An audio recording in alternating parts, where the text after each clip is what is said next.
অগ্নিপথ প্রকল্প নিয়ে আবারও অগ্নিগর্ভ ভারত। সেনাবাহিনীর অগ্নিপথ প্রকল্পের বিরোধিতায় সোশ্যাল মিডিয়ার মাধ্যমে দেশের বেশ কয়েকটি রাজ্যে আজ 24 ঘন্টার ভারত বন্ধের ডাক দিয়েছে কয়েকটি গণসংগঠন।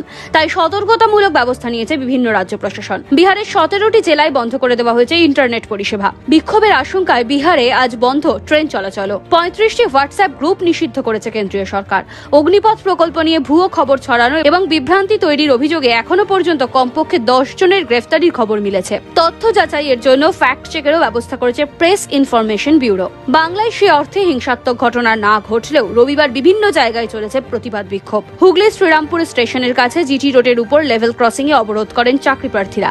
আধ ঘন্টা ব্যাহত হয় রেল পরিষেবা। বিভিন্ন রাজ্যে লাগাতার 3 দিন আন্দোলন বিক্ষোভের জেরে রবিবার পূর্ব ও দক্ষিণ পূর্ব রেলের একাধিক দূরপাল্লার ট্রেন বাতিল ছিল। রুট সংক্ষিপ্ত করা হয়েছে অনেক ট্রেনের।